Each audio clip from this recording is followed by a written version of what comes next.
প্রথমেই সবাইকে আমি পরিচয় দিয়ে দিচ্ছি। আমি দীপক দে, সারা আসাম বাঙালি যুবছাত্র ফেডারেশনের সভাপতি। আপনাদের সবাইকে সারা আসাম বাঙালি যুবছাত্র ফেডারেশনের পক্ষ থেকে সংগ্রামী নিবন্ধন জ্ঞাপন করছি। সারা বাঙালি যুবছাত্র সংস্থা আজকের এই সভার সভাপতি, সবার পরিচিত সম্মানীয় তপতিধর ভট্টাচার্য মহাশয়, মঞ্চে উপস্থিত আমাদের বাঙালি সহযোদ্ধারা এবং আজকের এই সভায় উপস্থিত ভারতের বিভিন্ন প্রান্ত থেকে আসা জাতিপ্রেমী বিভিন্ন সংগ্রামী বন্ধুগণ, সবাইকে ধন্যবাদ জানাচ্ছি। সাথে বাঙালি যুবছাত্র সংস্থাকে ধন্যবাদ জানাচ্ছি যে আজকে আসামের ব্যাপার নিয়ে রাষ্ট্রীয় পর্যায়ে সেটাকে তুলে ধরার যে প্রয়াস নিয়েছেন তার জন্য ধন্যবাদ।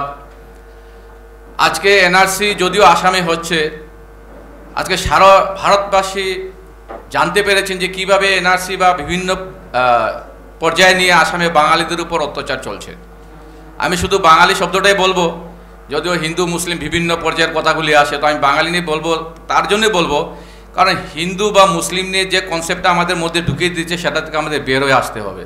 কারণ যে সমস্যাটা শুধু কিন্তু বাঙালিদের সমস্যা, তাই বাঙালি নিয়ে আমি কথাগুলি বলতে আমি এখানে আজকে তুলে ধরার চেষ্টা করব।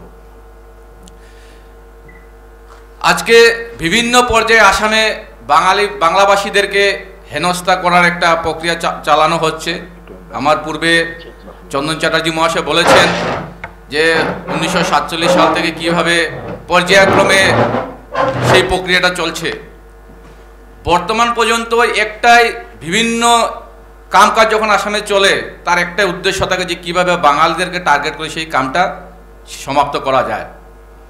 প্রথমে এনআরসির কাম যখন চলল, সরকার আমাদের উপর এভাবে একটি বা আসামবাসীর উপর এভাবে একটি ভয় চাপিয়ে দেওয়া হলো যে সুপ্রিম কোর্টের তত্ত্বাবধানে কাজ চলছে, তার জন্য যদি কেউ সেটার বিরোধিতা করে তাকে আইনত শাস্তি পেতে হবে, হয়তো তাকে জেলে যেতে হবে। তার দরুন বাঙালিদের মনে ভয় থাকার পরও আমরা জানতে পারছি, আমরা বুঝতে পারছি যে আমাদেরকে স্ট্যাটাস করার একটা প্রক্রিয়া চলছে, তারপরে কিন্তু আমরা প্রতিবাদ করার সাহস পাইনি, কারণ আমাদের মধ্যে একটা ভয় ঢুকিয়ে দেওয়া হয়েছিল। যাই হোক, পরবর্তীকালে সেই ভয় থেকে মুক্তি পেয়ে আসামে বাঙালিরা রাস্তায় বেরিয়ে আসলো এবং এনআরসির বিরুদ্ধে সেটা প্রচার চালানো শুরু করলো। এবং তার জন্য ধন্যবাদ জানাই, যদিও এটা আজকে রাজনৈতিক মঞ্চ না, আমি প্রথমে ধন্যবাদ জানাবো পশ্চিমবঙ্গের মুখ্যমন্ত্রী মমতা ব্যানার্জি মহোদয়াকে। তিনি সর্বপ্রথম এনআরসির মাধ্যমে যে আসামে লক্ষ লক্ষ বাঙালিদের যে রাষ্ট্রহীন করার যেটা চক্রান্ত চলছে সেই ব্যাপারে তিনি প্রথম মুখ খুলেছিলেন। তার জন্য আজকে এই সবার থেকে ওনাকে ধন্যবাদ জানাচ্ছি। আজকে দেখুন এনআরসির যে প্রক্রিয়াটা চলছে, ডিবুটার এবং ডিটেনশন ক্যাম্প এবং সিটিজেনশিপ প্রত্যেক কিছু নিয়ে বলছি। আজকে এনআরসি শুধু আসামে কেন হচ্ছে? শুধু কি আসামেই সারা বাংলাদেশি বা বিদেশিরা কি আসামেই আছে? সেটা নয়। আজকে ত্রিপুরার কথা বলা হচ্ছে, ওয়েস্ট বেঙ্গলে এনআরসির কথা বলা হচ্ছে, মানে যেখানেই বাঙালিরা আছে সেখানে এনআরসির কথা বলা হচ্ছে। তাহলে কেন্দ্রীয় সরকার যে যে রাজ্যে বিজেপি শাসিত রাজ্য আছে সেই রাজ্যগুলিতে কেন এনআরসি করা হচ্ছে না? কেন ইউপিতে করা হচ্ছে না? কেন অন্যান্য রাজ্যে করা হচ্ছে না? কারণ বাঙালিরা সর্বভারতীয়ভাবে সেটার বিরোধিতা করার এতদিন পর্যন্ত ক্ষমতা ছিল না বলে সর্বপ্রথম বাঙালিদের টার্গেট করে এনআরসির কামটা পরিচালনা করা হচ্ছিল। আজকে দেখা গেছে সংসদে বিভিন্ন সময়ে গৃহ বিভাগের দায়িত্বে থাকা মন্ত্রীরা বলেছিলেন আসামে 1 কোটি বিদেশি আছে, 80 লক্ষ বিদেশি আছে, রোজ 6000 করে বিদেশি ঢুকছে। এভাবে বিভিন্ন ফিগার আজকে সংসদে বলা হয়েছিল। আমরা সবাই সংসদকে সম্মান করি। আমাদের একটা ধারণা, যারা সেই সময় দায়িত্বে ছিলেন, মন্ত্রীরা ছিলেন, বিভাগীয় কর্তারা ছিলেন, নিচে ওনাদের কাছে সম্পূর্ণ তথ্য থাকার দরুন সেই কথাগুলি বলা হয়েছিল এবং সেই কথাগুলি কিন্তু নোটও করা হয়েছিল যে আসামে 80 লক্ষ বিদেশি এসে 1 কোটি বিদেশি আছে। আজকে সেটা 5 বছর 10 বছর আগে বলা হয়েছিল। যদি সেটাই হয়, তাদের ছেলে মেয়ে সন্তান সন্ততি আজকে 1.5 কোটির উপর আসামে বিদেশি থাকা প্রয়োজন ছিল, তাহলে কেন এনআরসিতে প্রথম চূড়ান্ত কষায় বেরোনোর পর শুধুমাত্র 40 লক্ষকে দেখানো হলো, তাদের নাম অন্তর্ভুক্ত হলো না? তার মানে সংসদে যে কথাগুলি বলা হয়েছিল সেটা আমাদের মধ্যে বিভ্রান্ত সৃষ্টি করার জন্য বলা হয়েছিল। যে সংসদকে সারা ভারতবর্ষে সম্মান করে সেই সংসদ মিথ্যার আশ্রয় নিয়েছিল শুধুমাত্র বাঙালিদেরকে হারাশাস্তি করার জন্য। আজকে আসামে পূর্বে গুপ্ত হত্যা হতো, আজকে সরকারিভাবে মুক্ত হত্যা করা হচ্ছে। আজকে সরকারি প্রক্রিয়ার মাধ্যমে, আইনের মাধ্যমে আজকে আমরা জানি একটা সভ্য দেশ, এটা সভ্য দেশ 2টা সুস্থ জিনিসের উপর নির্ভর করে, একটা হলো সংসদীয় ব্যবস্থা, একটা হলো আইনি ব্যবস্থা। কিন্তু আসামের বাঙালিরা সেই দুই ব্যবস্থার থেকে আসামের বাঙালিদের সাথে বেইমানি করা হচ্ছে, প্রতারণা করা হচ্ছে। আইন যেভাবে আমাদের সাথে প্রতারণা করছে, সংসদ সেভাবে আমাদের সাথে প্রতারণা করছে। আজকে 2015 7 সেপ্টেম্বর নোটিফিকেশন দেওয়া হয়েছিল, immigration expulsion act for Assam আছে। আজকে যখন 2003-এ আইএমডিটি অ্যাক্ট বাতিল করা হলো, সুপ্রিম কোর্টের ভার্ডিক্ট দেওয়া হলো। আজকে আমার কাছে কিছু কাগজ আসছে, যাদের ডিভোটার বা বিদেশি বলে ট্রাইব্যুনাল রায় দিয়েছিল, তারা হাইকোর্টের দ্বারস্থ হয়েছিল। এবং ইমিগ্রেশন এক্সপালশন অ্যাক্ট 1950 আর 2015 7 সেপ্টেম্বরের নোটিফিকেশন মাধ্যমে ওনারা হাইকোর্টে আপিল করেছিলেন। হাইকোর্ট থেকে রায় দিয়েছে, সেন্ট্রাল গভর্নমেন্টের এফিডেভিট চাওয়া হয়েছে, এই ব্যাপারে সেন্ট্রাল গভর্নমেন্টের কী মন্তব্য। কিন্তু আজ অবধি সেন্ট্রাল গভর্নমেন্ট থেকে কোনো ধরনের এফিডেভিট সেখানে দেওয়া হয়নি। তার মানে আমাদের সাথে বিশ্বাসঘাতকতা করা হচ্ছে। এই একটা কাগজ আছে, একজন মহিলা, ইনি উজাইতে থাকেন, উনার বাবার 71-এর লিগেসি আছে, উনি করিমগঞ্জের লিগেসি এখানে দিয়েছেন। কিন্তু আজকে সেই মহিলাটি আজকে 10 বছর ধরে ডিপুটার হয়ে আছে। এখন ট্রাইব্যুনালের মতে হলো, যদি তার বিরুদ্ধে নোটিশ না যায়, সে আইনের আশ্রয় নিতে পারবে না। আজকে যে 40 লক্ষ লোক যে এনআরসিতে যাদের নাম অন্তর্ভুক্ত হয়নি, আজকে 30 লক্ষর মতো হয়তো ওনারা আবার নতুন করে জমা দিয়েছেন, তাতে কত লক্ষ লোকের নাম আসবে জানা নেই। আজকে যদি 10 লক্ষ ধরে নিলাম যে 10 লক্ষ লোকের নাম আসলো না, আজকে বলা হয়েছে চিন্তা করতে লাগবে না, যাদের নাম আসবে না তারা আইনের আশ্রয় পেয়ে যাবেন, আইনের মাধ্যমে গেলে হলো। কিন্তু যে ডিপুটার আজকে 1 লক্ষ 1.5 লক্ষ ডিপুটার আজকে 10 বছর 15 বছর ধরে সেই প্রক্রিয়া চলছে, আজ অব্দি ওনারা রায় পাননি। আজকে 10 লক্ষ ডিপুটার যদি হয়, তাদের জীবন চলে যাবে, তারা হাইকোর্ট থেকে কোনোদিন রায় পাবে না যে তারা ভারতীয় বলে। এবং তাদের বিরুদ্ধে যদি নোটিশ যদি না যায়, ওনারা আইনের আশ্রয় নিতে পারবেন না। তাহলে কিভাবে তারা নিজেকে ভারতীয় বলে প্রমাণ করতে পারবেন? গতিকে আজকে প্রয়োজন আমরা সর্বভারতীয় হিসাবে আজকে আমাদের সেই সমস্যাগুলি তুলে ধরা। আজকে আমরা রাজনীতির গণ্ডির বাইরে গিয়ে, আজকে কংগ্রেস, বিজেপি, ইউডিএফ, তৃণমূল এইসবের বাইরে গিয়ে আমাদের বাঙালি হিসেবে চিন্তা করতে হবে। আজকে এই যে লড়াই, এই লড়াইটা শুধু বাঙালির নয়, সেটা মুসলিম হিন্দুর নয়, এই লড়াইটা কিন্তু আজকে মানবতার লড়াই। আমরা মানবতার স্বার্থে আমাদের আজকে লড়াই করতে হবে, যে ভারতীয়রা কিভাবে আজকে আসামের বুকে ভারতীয়রা কিভাবে ডিটেনশন ক্যাম্পে আবদ্ধ হয়ে আছেন। আজকে আচরিত হলাম, নির্বাচন এসে গেল, এবার কিরণ রিজিজু বললেন সংসদে যে সেন্ট্রাল গভর্নমেন্টের নির্দেশনা আসাম গভর্নমেন্ট মানছে না, সুপ্রিমে যেভাবে ডিটেনশন ক্যাম্পের যে নিয়ম নীতি ছিল সেই নিয়ম নীতি আসাম সরকার মানছে না। তাহলে আপনারা ব্যর্থ, আপনার গৃহ বিভাগ ব্যর্থ, আপনাদের সম্পূর্ণ বিভাগ ব্যর্থ, যে আপনাদের একই দলের সরকার, কেন্দ্রীয় এবং রাজ্যে একই দলের সরকার থাকার পরও যদি কেন্দ্রীয় নির্দেশনা যদি রাজ্য সরকার না মানে, আজকে 4.5 বছর হয়ে গেল, আপনারা কী করছেন? তার মানে যখনই নির্বাচন আসে, বাঙালিদেরকে বিভিন্ন রাজনৈতিক টুপ দিয়ে আমাদের মধ্যে বিভেদ সৃষ্টি করা হয়। আজকে আমরা বাঙালি আনা ভুলে গেছি। আর একটু আগে বলছিলেন হিন্দু মুসলিমের কথা, আজকে আমরা হিন্দুত্ব নিয়ে পাগলে আছি। বাঙালিদেরকে নতুন করে হিন্দুত্ববাদ শেখানো হচ্ছে, যে বাঙালিরা সারা বিশ্বকে হিন্দুত্ববাদ শিখিয়েছিলেন। স্বামীজির পরও যদি আমরা চিন্তা করি, আজকে হিন্দুত্ব নিয়ে সেই জন্য বলছি, স্বামীজির পরও যদি আমরা চিন্তা করি, আজকে যদি ইসকনের প্রতিষ্ঠাতার কথা চিন্তা করা হয়, আনন্দমার্গের প্রতিষ্ঠাতার কথা চিন্তা করা হয়, তারপর আমাদের যারা বিভিন্ন গুরুদেবরা আছেন, আজকে অনুকূল ঠাকুর হোক, রামকৃষ্ণ মিশন হোক, ভারত সেবা সংঘ হোক, যেগুলি অনুষ্ঠান আজকে সারা বিশ্বে হিন্দুত্বের জন্য লড়াই করছে, তাদের প্রতিষ্ঠাতা কিন্তু বাঙালি। তো সেই বাঙালি আজকে আমাদের পূর্বপুরুষদের কথা বলে আমরা নতুন হিন্দুত্ববাদে আমরা পরিচালনা হচ্ছি, যে হিন্দুত্ববাদ আজকে বাঙালিদের সব থেকে ক্ষতিগ্রস্ত করছে এবং বাঙালি জাতিটা আজকে ধ্বংসের মুখে চলে গেছে। গতিকে আজকের এই হাউসে আমাদের কিছু সিদ্ধান্ত নেওয়া দরকার, যে 1950 সনের এক্সপালশন অ্যাক্ট নিয়ে আজকে সুপ্রিম কোর্টে 5টা পার্টি ইতিমধ্যে সেই আইনগুলি বাতিল করার জন্য ওনারা আপিল করেছেন, পিএল করেছেন, এবং সেটা কনস্টিটিউশন বেঞ্চে এখন আছে। যদি সেই আইনটাও যদি বাতিল হয়ে যায়, আইএমডিটি অ্যাক্টের মতো যদি সেই আইনটাও বাতিল হয়ে যায়, তো বাঙালিদের জন্য আরও করুণ অবস্থা হবে আসামে।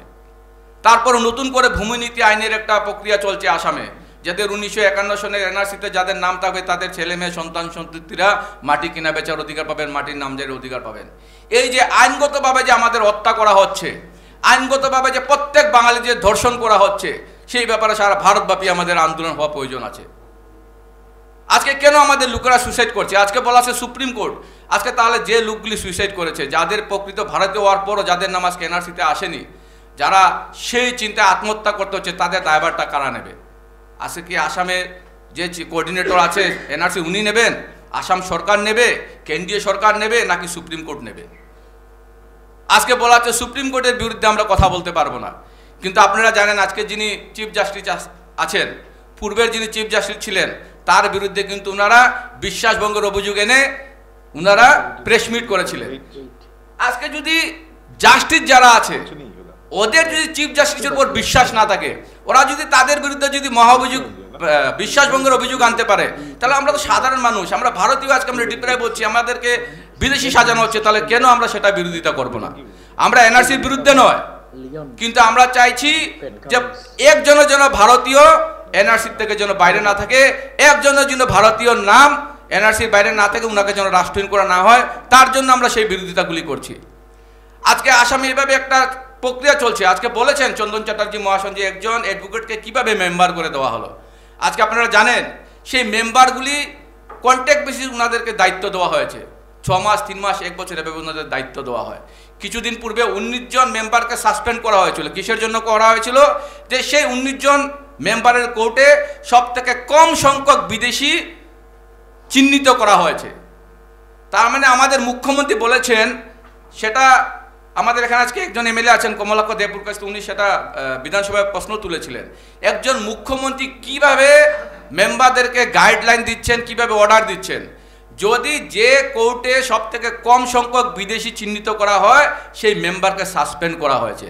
তার মানে ওনাদেরকে প্রত্যক্ষভাবে বলা হচ্ছে তুমি যত বেশি পারো, সে ভারতীয় হোক বিদেশি হোক, তুমি যত বেশি পারো লোকদেরকে তুমি বিদেশি চিহ্নিত করো, তাহলে তোমার চাকরি বহাল থাকবে। আজকে এইভাবে আসামে আইনের মাধ্যমে বাঙালিদেরকে হেনস্থা করা হচ্ছে, বাঙালিদেরকে বিদেশি সাজানো হচ্ছে, এবং প্রত্যেকের নথিপত্র থাকা পরও যদি আমরা সম্মান করি, আজকে 1955 সনের নাগরিকত্ব আইনে বলা হয়েছে যে কোনো ভারতীয়কে যদি বিদেশি বলে বা অভারতীয় বলে তাকে যদি মানে হারাশাস্তি করা হয়, তার বিরুদ্ধে 6 বছরের জেল হয় এবং 50,000 টাকা জরিমানা হয়। তাহলে আজকে যে কোর্টের মেম্বারগুলি, যে বিদেশি বিভাগের সাথে জড়িত বিষয়েরা, যে প্রকৃত ভারতীয়দের যেভাবে বিদেশি বলে আখ্যায়িত করছেন, এনআরসির কর্তৃপক্ষ যেভাবে প্রকৃত ভারতীয়দেরকে বিদেশি বলে আখ্যায়িত করছে, তাদের বিরুদ্ধে কেন সেই আইনি ব্যবস্থা নেওয়া হচ্ছে না? তার মানে সরকার চাইছে, আইন চাইছে যে অধিকাংশ বাঙালিদের নাম বা বাঙালিরা যেন বিদেশি হতে পারে। আমরা সেটাই বলবো যে আজকের তারিখে আসামে সরকার, আইন, সংবিধান বলে কোনো কিছু নেই। একটা সভ্য দেশ ভারতবর্ষ, আমরা জানি সভ্য দেশ, সেই সভ্য দেশে একটা অসভ্যতামি চলছে। অসভ্যতার মতো প্রকৃত ভারতীয়দের সাথে ব্যবহার করা হচ্ছে। সেই অসভ্য যারা আছে, সেই অন্যায়কারী যারা আছে, তাদের বিরুদ্ধে ভারতবাসী বাঙালিরা রুখে দাঁড়াতে হবে। এবং বাঙালিরা যে পরিবর্তন করতে পারে, যে পরিবর্তনের ডাকে আমরা সরকার বদলিয়েছিলাম, সেই পরিবর্তনের ডাকে যাতে বাঙালিরা যেন আরেকটা পরিবর্তন আনতে পারে, তার জন্য আমাদের চেষ্টা করতে হবে। তার জন্য প্রয়োজন আমরা ভারতব্যাপী যাতে আমাদের সেই সমস্যাগুলি তুলে ধরতে পারি। এবং চন্দন চ্যাটার্জি মহাশয় যে বক্তব্যগুলি রেখেছিলেন, আমরা সারা আসাম বাঙালি যুব ছাত্র ফেডারেশনের পক্ষ থেকে ওনাদেরকে আমরা প্রতিশ্রুতি দিচ্ছি যে এই ব্যাপারে প্রত্যেক কাজে আমরা আসাম থেকে ওনাদেরকে আমরা সর্বোত্তপ্রকার আমরা সহযোগিতা করব এবং ওনাদের পাশে আমরা সর্বদা থাকব। আপনারা জানেন আসামে বাঙালি সংগঠন বিগত দিনে বিভিন্নভাবে আন্দোলনের কার্যসূচি চালিয়ে নিয়ে যাচ্ছে। আপনারা আচরিত হবেন, আজকে বাঙালির বিরুদ্ধে যে কোনো যদি কর্মসূচি বা কার্যসূচি যদি আসামে নেওয়া হয়, ওনারা কিন্তু সরকারের পক্ষ থেকে অনুমতি পেয়ে যান এবং অনুমতির প্রয়োজনও হয় না। কিন্তু আমরা বাঙালি সংগঠন যখন আমাদের সাথে কথা বলতে যাই, যখন আমাদের সাথে কোনো আন্দোলনের কার্যসূচি নিতে যাই, তখন কিন্তু আমাদেরকে অনুমতি দেওয়া হয় না। প্রয়োজন আমাদের বিরুদ্ধে কেস ফাইল করা হয়। আজকে আমাদের এখানে অনেক বাঙালি নেতারা আছেন, আজকে জানেন আপনাদের ধলাকাণ্ড হয়েছিল, তারপর আমরা বন্ধ ডেকেছিলাম, আমাদের বিরুদ্ধে 3টা 4টা 5টা করে কেস দেওয়া হয়েছে। তার মানে এইভাবে হচ্ছে যে এখানে প্রত্যেকের বাক স্বাধীনতা আছে, নিজের অধিকার নিয়ে কথা বলার অধিকার আছে, কিন্তু আসামে আমাদের উপর যতই অত্যাচার হোক, আমরা যেন আমাদের হয়ে যেন আমরা কথা বলতে না পারি, এভাবে করার জন্য একটা প্রক্রিয়া চালাচ্ছে। কিন্তু আজকে আপনাদের আশীর্বাদ যে বাঙালি সংগঠনগুলি যতই আমাদের উপর অত্যাচার চলুক, যতই অন্যায় করা হোক, যতই আমাদেরকে ভয় দেখানো হোক, কিন্তু বাঙালি সংগঠন বাঙালির স্বার্থে লুকিয়ে নেই, বাঙালি সংগঠনগুলো আজকে রুখে দাঁড়াতে পেরেছে।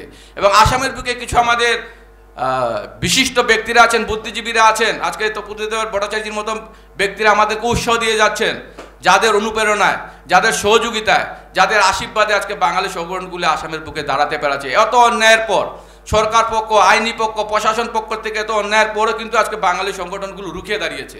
এবং আমি আশা করি যে আগামী দিনে সরকার সেই ব্যাপারগুলি বুঝতে পারছে যে কিভাবে বাঙালিরা একত্রিত হয়ে দাঁড়িয়েছে। তার জন্য এই যে আজকে সভাটা হচ্ছে, এই সভা অলরেডি আজকে আসামের পেপারে বেরিয়ে গেছে যে পুনর্বার দিল্লিতে বাঙালি সংগঠন একজুট হয়েছে বাঙালিদের স্বার্থে। এই যে ভয়, এই ভয়টা কিসের জন্য? নিশ্চয়ই আপনারা বাঙালিদের উপর অন্যায় করছেন, তার জন্য ভয় যেন 10টা বাঙালি এক জায়গাতে বসে নিজের অন্যায়ের বিরুদ্ধে যেন কথা বলতে না পারে।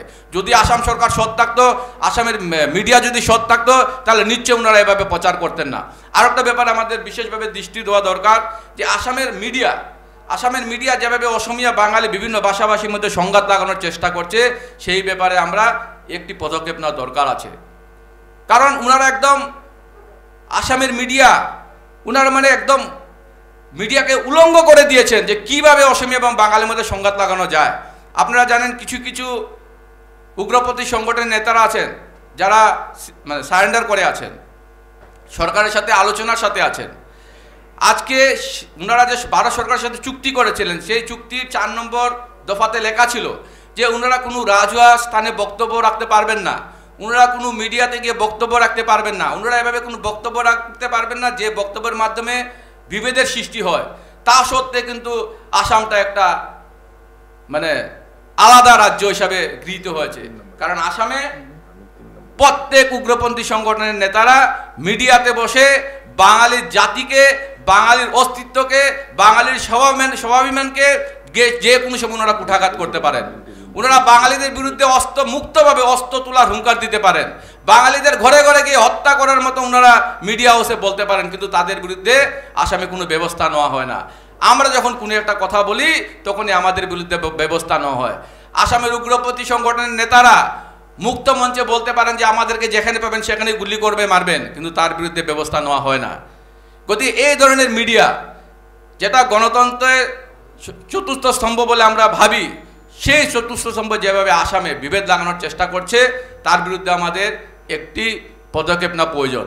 কিন্তু আমরা ধন্যবাদ জানাই সাধারণ অসমবাসী বা অসমিয়াদেরকে যে মিডিয়া বা কিছু রাজনৈতিক দল, কিছু সংগঠন যেভাবে চেষ্টা করছে অসমীয়া এবং বাঙালির মধ্যে সংঘাত লাগানো, সেই সাধারণ অসমীয়া বাঙালির মধ্যে সেই সংঘাতটা আজ অবধি আসামে লাগাতে পারেনি। তার জন্য আসামবাসীকেও ধন্যবাদ জানাই। বেশি কিছু বলবার অনেক বক্তারা আছেন। সিটিজেনশিপ অ্যাক্ট সম্পর্কে আমি 2টা কথা বলতে চাই। যে সিটিজেনশিপ অ্যাক্ট আমরা প্রথম থেকে বলে আসছি এবং আসামের বাঙালি সংগঠন হিসাবে যৌথ সংসদীয় সমিতিতে আমাদের আমন্ত্রণ জানানো হয়েছিল, আমরা মেমোরেন্ডামও দিয়েছিলাম। আমরা বলেছিলাম যদি 2015 7 সেপ্টেম্বরের নোটিফিকেশনটাকে যে আইনি রূপ দেওয়ার জন্য যদি ওনারা সিটিজেনশিপ অ্যামেন্ডমেন্ট বিল আনতে চাইছেন, সেই বিলের আমরা পূর্ণ বিরোধিতা করি। সেই কারণেই করি, আমরা চাইছি নিঃশর্ত নাগরিকত্ব। কোনো ধরনের এগ্রিমেন্ট, কোনো ধরনের অ্যাপ্লিকেশন ফর্ম ফিল আপ করে যদি নাগরিকত্ব দেওয়া, সেই নাগরিকত্বতে আমরা নেই।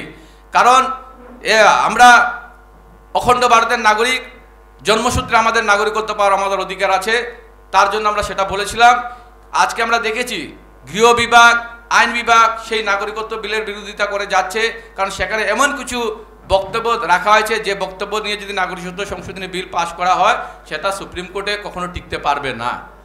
এবং যদি নাগরিকত্ব দেওয়ার ইচ্ছাই থাকে, আজকে আপনারা জানেন আসামে গুর্খাদেরকে সেন্ট্রাল গভর্নমেন্ট একটা নোটিফিকেশন দিয়েছে গুর্খাদেরকে যে 1955 সনের ইন্দো নেপাল চুক্তি মতে আজকে নেপালিদেরকে বিদেশি বলা যাবে না, উনাদের নাম এনআরসিতে অন্তর্ভুক্ত করা হবে, উনাদেরকে ডিভুটার এবং ডিটেনশন ক্যাম্পে নেওয়া যাবে না।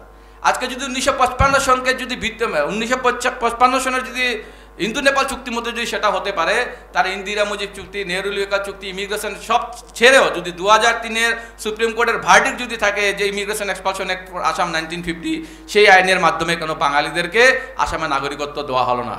শুধুমাত্র একটা ভাওতাবাজি করা হচ্ছে, একটা বিভেদের সৃষ্টি করা হচ্ছে। সেই বিভেদের থেকে, সেই ভাওতাবাজির থেকে আমাদের বেরিয়ে আসতে হবে। আমরা কিছুদিন পূর্বে দিল্লিতে বলেছিলাম যে অনেকেই বলছেন যে সিটিজেনশিপ অ্যামেন্ডমেন্ট বিল একটা রাজনৈতিক লালিপপ, কিন্তু সিটিজেনশিপ অ্যামেন্ডমেন্ট বিল একটা রাজনৈতিক লালিপপও না। তার জন্য লালিপপ না, কারণ যখন আমরা একটা লালিপপ চুষি সেটাতে একটা মিষ্টি অনুভব করি, কিন্তু সিটিজেনশিপ অ্যামেন্ডমেন্ট বিল একটা পাথর, যে পাথরকে যদি আমরা চুষি আমাদের মুখ নষ্ট হবে, সেটা থেকে আমরা কোনো মিষ্টতা অনুভব করতে পারবো না। গতিকে আমি আপনাদেরকে একটাই অনুরোধ করব যে আমরা নাগরিকত্ব বিল চাই, আমরা সিটিজেনশিপ অ্যামেন্ডমেন্ট বিল চাই, আমরা এনআরসি চাই, সেটা পরের কথা। কিন্তু প্রথম কথা হলো যে আমরা প্রকৃত ভারতীয় নাগরিক যারা আছি, আমাদের বিরুদ্ধে যাতে কোনো ধরনের ব্যবস্থা নিতে না পারে, আমাদের জন্য কোনো ধরনের ব্যবস্থা করতে না পারে, তার জন্য ভারতের প্রত্যেক বাঙালি সংগঠন এক মঞ্চে একসাথে আসতে হবে।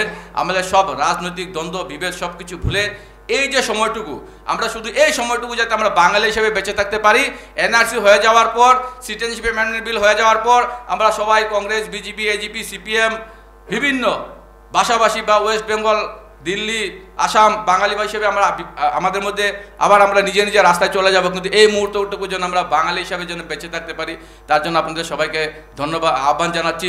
এবং আজকের তারিখে আমরা সৌভাগ্যবান যে আমরা পূর্বে আসামে অনেক কিছু আন্দোলন হয়েছিল, যার প্রভাব কিন্তু ত্রিপুরা, দিল্লি বা ওয়েস্ট বেঙ্গলের বাঙালিরা কিন্তু সেই সময় বেরিয়ে আসেনি। কিন্তু আজকে আমরা সৌভাগ্য যে আসামের একটা সমস্যা নিয়ে যেভাবে সারা ভারতের বাঙালিরা যেভাবে বেরিয়ে আসছে, সারা ভারতের বাঙালির মধ্যে যেভাবে সজাগতা জেগে ওঠে, যদি আজকে রবীন্দ্রনাথ ঠাকুর থাকতেন তাহলে তিনি নিশ্চয় বলতেন না যে সপ্তকোটি জননী রেখেছ বাঙালি করে মানুষ করে নিয়ে আজকে কিন্তু বাঙালিরা মানুষ হয়ে গেছে। আজকে দিল্লির বুকেও বাঙালিরা আসামের সমস্যা নিয়ে আলোচনা করছে, ওয়েস্ট বেঙ্গল আলোচনা আছে, ত্রিপুরা আছে। আজকে সেই বাঙালি আর এখন থেকে নি, বাঙালিদের নিশ্চয় ভবিষ্যৎ উজ্জ্বল হবে এই আশা রাখছি। এবং আপনাদের মতো যদি সবাই এভাবে বেরিয়ে আসেন, আমাদের মতো যুব প্রজন্মকে যদি উৎসাহ দেন, নিশ্চয় আমরা আগামী দিনে বাঙালিত্ব হয়ে বাঙালির স্বার্থের জন্য আমরা যোদ্ধা হিসেবে কাজ করতে পারি, সেইটুকু প্রতিশ্রুতি দিচ্ছি। এবং প্রত্যেকের সুস্বাস্থ্য কামনা করছি। ভারতবর্ষে বাঙালিরা যেন বাঙালি হিসেবে পুরো যেভাবে মাথা উঠিয়ে বেঁচে ছিল, সেভাবে আগামী দিনে যেন আমরা মাথা উঠিয়ে বেঁচে থাকতে পারি, ভগবানের কাছে প্রার্থনা করে আমার বক্তব্য এখানে শেষ করলাম। জয় হিন্দ।